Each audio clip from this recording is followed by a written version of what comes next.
Bonjour à tous et bienvenue sur le podcast Santé Équilibre.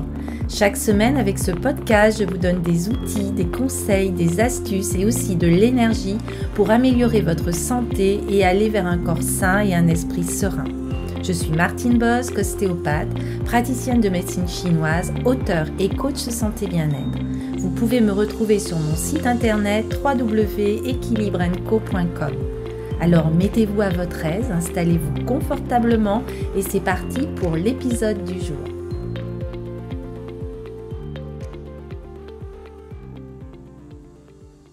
Bonjour et bienvenue dans ce nouvel épisode de podcast, le cerveau et la santé.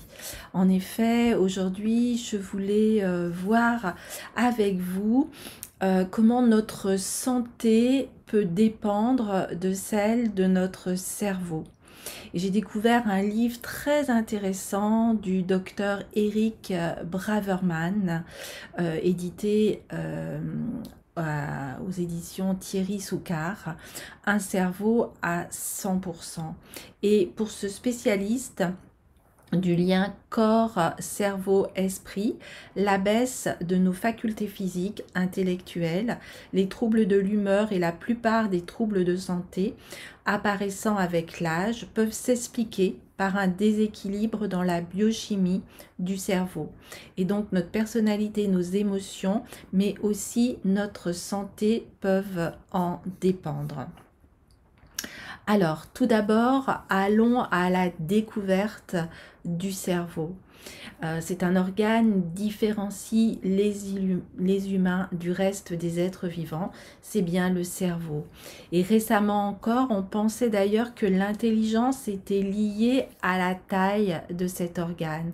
Ne dit-on pas, par exemple, j'ai une mémoire d'éléphant ou à l'opposé une cervelle de moineau ou une mémoire de poisson rouge? Car aujourd'hui, nous savons que malgré un poids moyen de 1400 grammes, le cerveau humain est de très loin le plus évolué et le plus dynamique du monde vivant. Et l'intelligence n'est donc clairement pas une question de taille. C'est l'activité cérébrale qui confère à l'homme toute sa spécificité. Hormis le cerveau, presque tous les autres organes peuvent être remplacés ou réparés. Ils sont même parfois plus performants chez les animaux. Et le cerveau est lui supérieur chez l'être humain. Et enfin, de mieux comprendre le fonctionnement de notre corps et d'en améliorer les capacités, il est important de rappeler des notions de base du système nerveux. En effet, la voie qui mène à la santé optimale commence au niveau des petits gènes, ceux qui commandent au cerveau de déclencher des réactions chimiques qui aboutissent à la circulation d'un courant électrique dans tout l'organisme. Alors au bout du compte, la chimie du cerveau influence les 4 principaux domaines qui caractérisent un être en bonne santé. La mémoire, la capacité à concentrer son attention, la forme physique et aussi la forme mentale. Alors, selon ce docteur Braverman, un cerveau équilibré, où tous les médiateurs chimiques cérébraux sont en équilibre et en harmonie, est synonyme d'énergie, mais aussi de bonne humeur avec une absence d'addiction, un maintien d'un poids idéal, un sommeil qui est réparateur et un apprentissage qui est continu. Alors tout cela va dépendre de l'organisation du cerveau qui prédit la longévité. Et plus votre cerveau sera équilibré, plus chacun de vos autres organes sera en bonne santé. Alors souvenez-vous que votre cerveau est l'organe oublié et pourtant il est connecté à tout votre organisme. Alors bien sûr, toutes les maladies ne proviennent tout de même pas directement d'un dysfonctionnement cérébral et on peut faire différents tests et diagnostiquer différents déséquilibres chimiques cérébraux qui peuvent être fautifs. Alors il existe des tests et chacun peut les faire chez soi pour voir les différents types de personnalité, une évaluation aussi qui peut révéler une déficience biochimique du cerveau dès les premiers stades. Alors, il nous semblait important de vous rappeler qu'il y a 4 neurotransmetteurs qui sont très importants et que toute la fonction électrique de l'organisme va toucher le cerveau et est traitée à travers donc ces 4 neurotransmetteurs biochimiques qui sont la dopamine, l'acétylcholine, le GABA et la sérotonine. Alors une personne qui est en bonne santé va avoir ces 4 neurotransmetteurs qui sont produits selon un ordre et une quantité bien précise.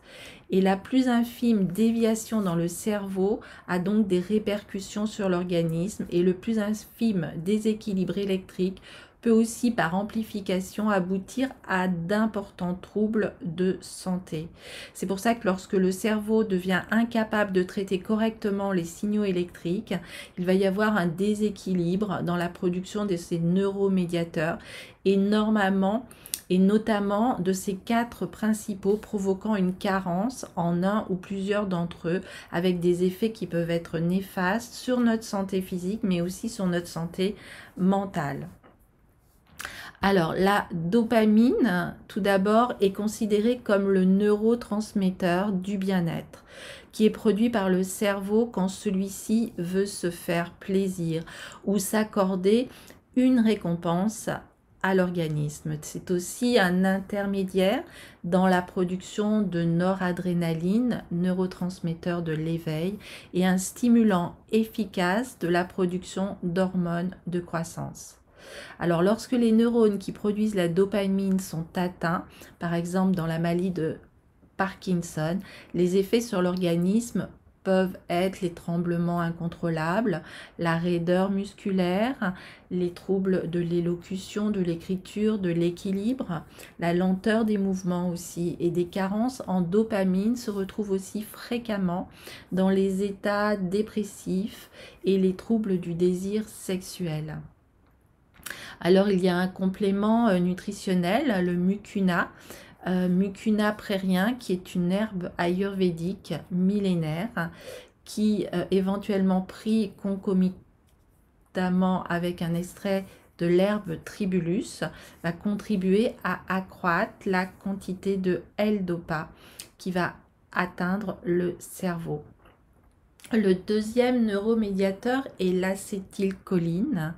Et lui, ça va être essentiellement le neuromédiateur de la mémoire. Et aussi le meilleur précurseur de l'acétylcholine, qui est le complément nutritionnel DMAE.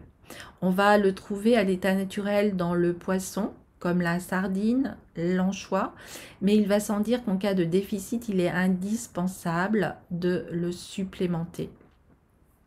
Un autre neurotransmetteur va être le GABA, ou acide gamma-aminobutyrique, qui est le neurotransmetteur inhibiteur dont la fonction est de favoriser le calme, la tranquillité, en aidant à neutraliser les effets excitants du glutamate. Le GABA est nécessaire au cerveau pour lutter par exemple contre le stress. Alors sous forme de complément nutritionnel, il exerce à peine 1 heure après sa prise un effet relaxant, tout en réduisant l'anxiété chez les volontaires en bonne santé en conditions de stress. Il va renforcer aussi l'immunité, favoriser le sommeil et diminuer l'intensité de la douleur. Alors, un autre neurotransmetteur va être la sérotonine, qui elle a un rôle fondamental dans de multiples fonctions de l'organisme et en particulier dans la dépression, l'insomnie, les migraines, les fringales de sucre, les dépendances, l'agressivité, l'anxiété et les angoisses, les comportements obsessionnels. Alors son précurseur est souvent le tryptophane, que l'on peut trouver par exemple dans le griffonia, qui est une plante qui va traiter les patients déprimés ou anxieux, améliorer le sommeil et les migraines. Donc, vous avez bien compris qu'il est très important d'assurer la nutrition optimale du cerveau. Il est très important d'identifier quel neurotransmetteur en vous est déficient et il devient alors plus facile de combler cette déficience par la supplémentation adéquate qui n'est pas exclusivement celle que l'on vient d'indiquer puisqu'il existe évidemment de très nombreuses substances qui peuvent être précurseurs de ces neurotransmetteurs. Mais ce qui est sûr aussi en recommandation, j'aimerais revenir sur la diététique, c'est-à-dire et l'hygiène de vie. Très important de prendre beaucoup de repos, de bien récupérer avec un bon sommeil, de bouger, de faire régulièrement de l'exercice qui va améliorer les chances d'être en meilleure santé et de vivre plus longtemps. Il est important aussi de prendre certains compléments alimentaires. Par exemple, la dopamine, on va pouvoir la fabriquer aussi si on prend du chrome, de la rhodiola. Au niveau de l'acétylcholine, si par exemple on prend du manganèse, GABA, ça va être au niveau de toutes les vitamines du groupe B. Et par exemple, si on a un manque de sérotonine, on pourra aller aussi vers les huiles oméga 3, oméga 6, le millepertuis et la vitamine B6. Voilà pour tous ces renseignements sur notre cerveau, sur notre santé. Et retenez bien que quand le cerveau restauré et revenu à l'harmonie, le reste de l'organisme suit et vous allez être ainsi équilibré avec un bien-être qui va s'accompagner et une belle santé.